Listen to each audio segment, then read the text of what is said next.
All right, so this video is going to be about materials you're going to need to start making collages. Now, if you do have art magazines, they are some of the best sources and materials you can use because they have these really awesome photos, high resolution, artwork, paintings, sculpture. I mean, that alone can be very useful in a collage. I would grab that. Anything here. So this is kind of nice, these big images. Not a lot of you are going to have these art magazines laying around, sculpture magazine, and just getting like these objects and cutting them out. So you can kind of see I did that here. And I cut an object out. It was just a stone carving. And I also took the negative of that, and I might use that in a collage. I have all my old Color Aid paper, and I can use these things as well. I just kind of randomly cut some random size strips here, and I might even put them on top of this green to kind of get a little complementary hue thing happening. This is really important. You're going to need Liquitex matte gel medium. This acts as your glue. And today I'm going to show you how to glue something down. But in addition to that, I want you to think about materials. So there's so many things that you can use. I just cut up a bunch of prime Amazon.com bags from a recent order, and it has a bit of a critique on what's happening now. An envelope that I found somewhere. Critique night. Anything can work. I even have sandpaper if I want to kind of rough something up or add a little texture. You can kind of see I just sanded that off. I even had like, I probably won't use this. I don't like the thickness of it, but I have like toothpaste containers, anything that's like cardboard that's really thin that you can probably use. Anything that's transparent, I just found these. If you layer this on top of something, has a bit of transparency. Old drawings, if you have anything just kind of laying around that you can like rip and add on to a collage as part of an old drawing, that could be used. I'll talk about how to construct the collages in a different video. But what other kind of methods and materials do I like to use? I like to have some of these laying around, these templates, because you can kind of draw on top of things and just put marks. And maybe that will be in my collage. I kind of like it. It has a nice organic mark make to it. So I'm happy about that. What's nice about this project, it's loose. It's an organic process. You just kind of build and work it out. The first collages you're going to make are going to be awful, but they're going to get better. So you kind of have to work your numbers. Oh, other materials. Leftover paint from the previous project. You can just use these guys. Dip your paintbrush in, smear it on. Just be somewhat loose, maybe even aggressive about it. Anything can work. Tissue paper works. We have tissue paper laying at home. I don't have any. I believe that's kind of it for the moment. Oh, things to make your collages on. Some of you have illustration board. Some of you don't. I have this kind of, it's called all medium, and it's already buckling a little bit. I don't love that, but it's an all medium paper. It's supposed to be able to take a beating. I accidentally, before I taped it, I'm going to show you what I'm going to do in a second. I put some gel matte medium on because I was going to glue this on top of it, and I forgot that I had to put this on, so it started to kind of become wavy, and I'm not sure I'm a fan of that. But hey, you use what you have. Prefer to use illustration board, but in this case we're going to use this. So for the moment I'm just going to cover this. I'm using this cardboard as my collage making board, so I can take it off, put it over there, I can cut here, I can bring this back. You want to collage, there's so many materials that you have, so you want a big working space, and you want to organize it as well as you can, otherwise it gets chaotic and it's not as enjoying when your working surface is chaotic. All right, so what I've done here is I've drawn a 1-inch border all the way around. Whenever you draw a 1-inch border, I say this no matter what course I'm teaching, you always measure 1 inch here and you move it down and measure 1 inch here, and then you connect your 2 points, always. Otherwise you're not gonna have a straight line. The reason being is when you peel this tape off, you want this nice clean white border, because you're gonna have this chaos in the middle, and that's gonna somewhat make things feel organized and clean. So take your, hopefully I have some of this left. If not, get some dry too. So tape it down, and I'm tapping it right along that line, just like you did in the previous project.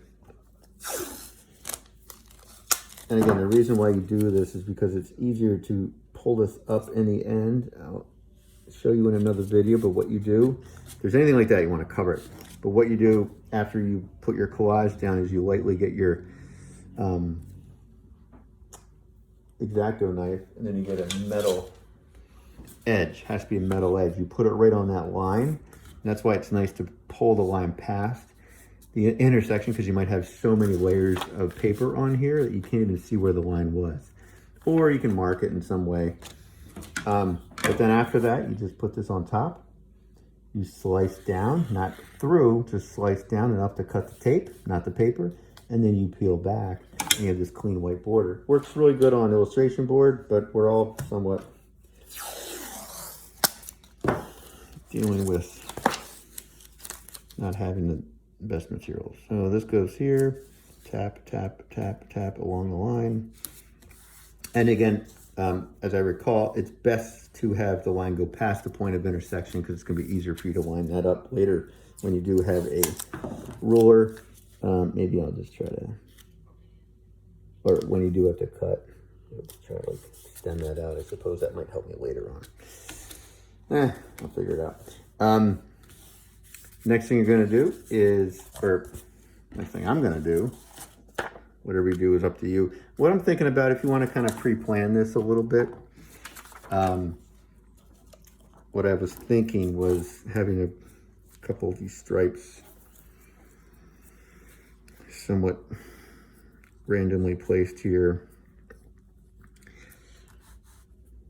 I'll fill this in with something else at a later time.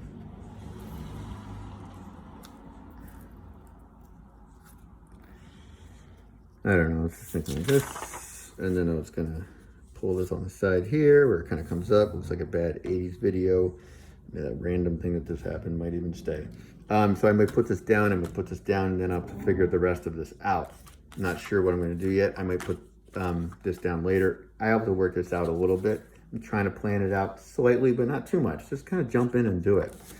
The other thing I wanted to mention was that what I would do is go through a bunch of magazines, cut some things out that interest you. You might work representationally. You might not even work with anything that has representation. You could just work with this all by itself. You can just limit your materials. A lot of students, when they start to do this, they put everything in the kitchen sink in, and it just gets so overworked, so contrived. There's too much going on. So you have to start to edit things out. But that happens later. You don't have to do that immediately. But, you know, experiment. I'm kind of digging this now. But I don't know if I like the white paper of all this. So what I could do is I could water down this paint, and I could do a wash on top of this, and then put this on top of that, so I could have somewhat of a backdrop of color. And then I have these kind of lines coming out. I don't know, just experiment. I also like the negative space here, so this could inform the next piece that I do. Once you cut a bunch of things out, you get a lot of your materials, just start making things. You're going to make decisions that are going to be consistent for the next one anyway. You're going to make a body of work. You might make 15 of these. Who knows?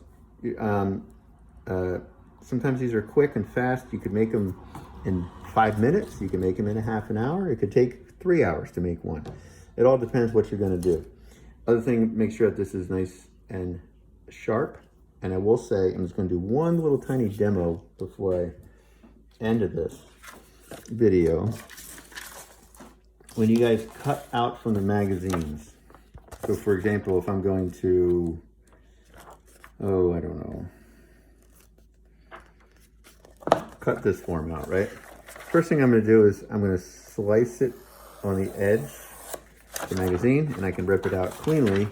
Don't rip, because you might rip your image that you want to use. And then from there, rotate this, whatever you got to do. That's why I like to keep this space open and free. And then, I don't know if you can see, but I'm bending this a little bit, this blade. I'm bending it, and I'm looking a little bit ahead of where I'm cutting. And I'm following that line super closely. Don't just cut out quickly. And also, scissors. Not the best tool for this. Whatever you feel more comfortable with scissors. But once you get the hang of this tool here, you'd be pretty surprised on how well you can cut these images. You can kind of see how clean that is now.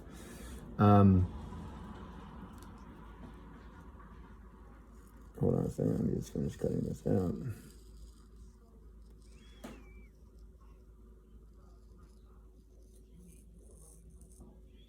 Sometimes you lose the line because the blade's covering it.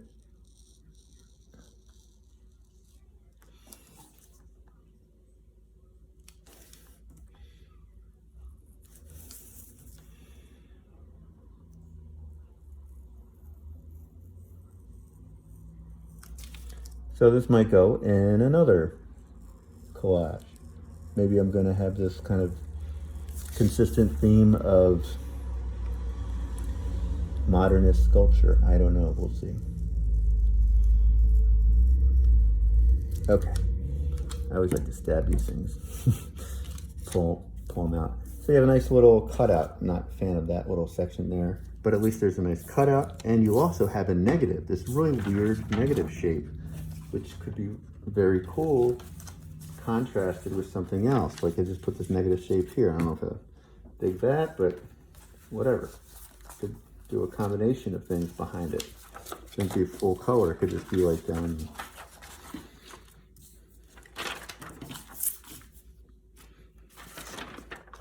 something along the lines of that. I kind of dig that. That's pretty cool.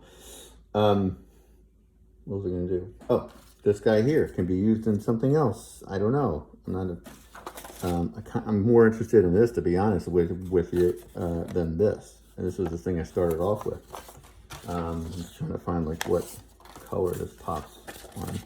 This is too dark of an image. Maybe that, I don't know. It might be better upside down. You can always take things and reposition them sideways. Actually, I like that. Sideways is much better. And I think I like this yellow backdrop. So that might work with me. For another collage. And look, there's a common denominator. There's a visual language. The outline is the same. So that can inform the next piece. Yeah, I'm going to do one more little quick intro. And I think I showed you how it's going to glue something on. And I'm not sure if I'm committing to this, but whatever. I'm just going to put this here. Whenever you put something down, try not to put it right next to the edge. I would go past the edge because you're going to cut through this. This is kind of thick. You might cut through the paper. In this case, I'm going to retract on what I'm telling you. I'm going to go right up to the edge because the paper I'm using isn't as thick. If it was illustration board, I could really cut through this and I still won't cut through the illustration board. That's the freedom of the illustration board. So you might have to change your approach a little bit. So what I do is I have this brush. You can use the other brush that you have. It's in water. And I have this guy here. I'm just dipping in a little bit into the brush or into the gel medium. Dip a little water here. I'm saturating it. And basically I'm just going to paint where I'm going to lay this down. Lay this guy down. And this is what I love about this medium and this approach to making work is it's just super immediate. It's fast.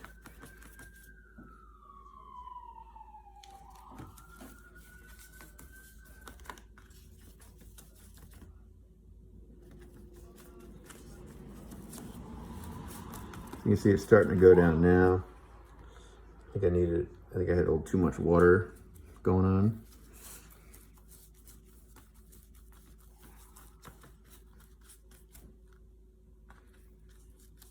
Okay.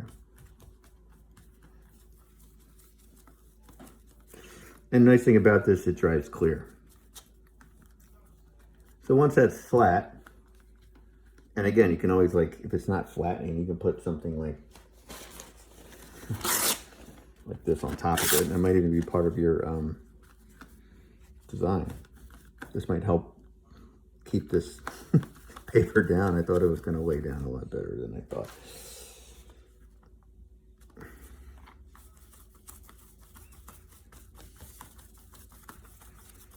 And little accidents like this might be a nice portion of the collage. Who knows? I feel like I gotta use this to layer it all down. Who knew? I might even put it up here because I don't want that curling up.